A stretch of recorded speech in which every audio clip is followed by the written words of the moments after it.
Hi everyone, in this video I'm going to be doing a review 12 months on of the fitness tracker which I have been wearing for the last year non-stop and telling you what I love and loathe about it and why I think you should consider buying it too. It's the Fitbit Versa Lite. Before we start, if you are new to this channel and you would like to see more family and lifestyle reviews, don't forget to subscribe and hit the notification button below. The first thing that I should highlight is that there are two Fitbit Versas. There is a Fitbit Versa and a Fitbit Versa Lite. This is the review for the Lite version. You're probably wondering what the difference is between the two. To look at them, there is very little difference apart from the fact that the Lite only has one button on the side and the full Versa has one button on one side and two buttons on the other side, so you can control some of the functions on it.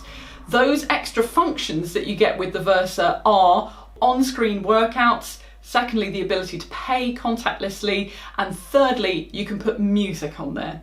Now, bearing in mind those differences, I have to say none of those features are things that I wanted to have or have missed particularly over the last year, and so therefore I think that the Lite, with its reduced price, is worth some serious consideration. There is another anecdotal advantage of the Lite, which is because it is less demanding on power, the battery seems to last a little bit longer. I don't have that as a direct comparison myself, but looking online, reading other people's reviews, it does seem to me that the Lite lasts slightly longer because it's not doing such complicated stuff. One of the things that put me off buying the Versa Lite when I read the reviews online was the amount of people who were saying that they'd either broken or scratched the screen in a really short period of time after they had bought the Versa Lite.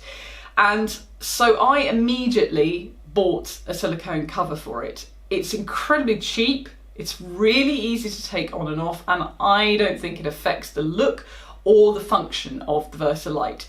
So three things that I really like about the Versa Lite. The first one is that it's quite a slim, simple design, and if as a woman you are wearing it, it's not bulky on the wrist, you can still get a sleeve over the top of it, and it just doesn't feel uncomfortable and heavy to wear. Second thing I love about it is the battery life. It lasts 4 to 5 days, and you get a notification on screen, obviously a visual guide to how much battery is left, but you also get an email to say that your Versa Lite is low on battery.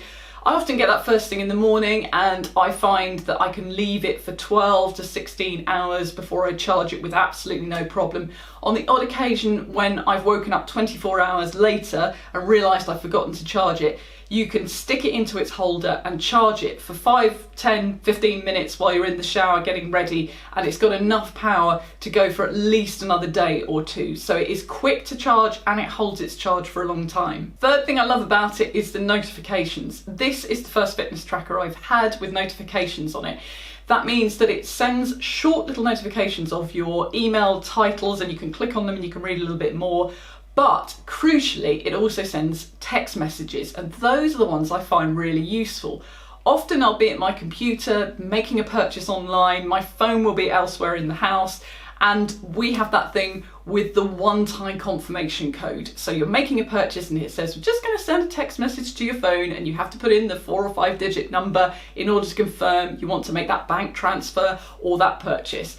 Now, I don't have to get up and go looking for my phone because it appears instantaneously on my watch. Although, thinking about this, maybe this is not such a good thing because it's actually stopping me moving around quite so much. So I want to talk about using the Versa Lite to track exercise and activities. Now I run, and I run a couple of times a week, so I'm probably only using it for maybe 2 hours a week to track exercise and activities, and the rest of the time I'm using it to get a much broader idea of my all-round fitness and health by checking my heart rate and my steps day to day. So I didn't buy this primarily as a running watch.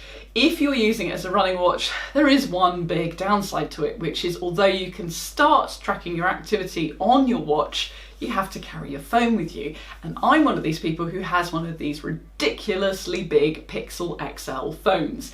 So I literally am now reduced to running with one pair of leggings that has a pocket that is big enough to take this massive phone in it. It's my own fault. It's my own fault for choosing a massive phone, but If you're a runner and you want to avoid taking your phone with you, this is not the watch for you. However, if you want something for all-round fitness, it's great. If you're a swimmer, the other thing I have to add is I have it set to auto detect my swimming, and it just doesn't. I don't know why. I jump in the swimming pool, I do different kind of strokes, and it just does not pick up on me swimming at all as a tracked activity. And I've double checked, it's turned on the phone. So that could be a little bit irritating. Also, on the Lite, it won't track your lengths, whereas on the Versa, it does. So bear that in mind too. Second thing I don't like about this is the repeated tapping. In order to move between your heart rate, the calories you've burned, and the steps you've taken, you're supposed to tap the screen. 9 times out of 10, it works perfectly, but sometimes, for completely unknown reasons, it just doesn't. So you have to kind of walk away from the watch and then come back 5 minutes later and it's sorted itself out. Third thing I don't like about the Versa, it's a tiny thing, but it is slightly irritating. And I say the Versa because it's the same whether it's the Lite or the full Versa. It's the charging cradle. It's just ugly. It's not a deal breaker, but it's just something that could be designed better. So I hope you found that video useful. In the next coming weeks, I'm going to be doing a review of the Garmin VivoFit Junior. If you've got kids and you're interested in getting a fitness tracker for them, that video will be coming up. In order to see it, hit the subscribe and notification buttons below. And if you found this video useful, a like would always be appreciated. Thank you very much for watching.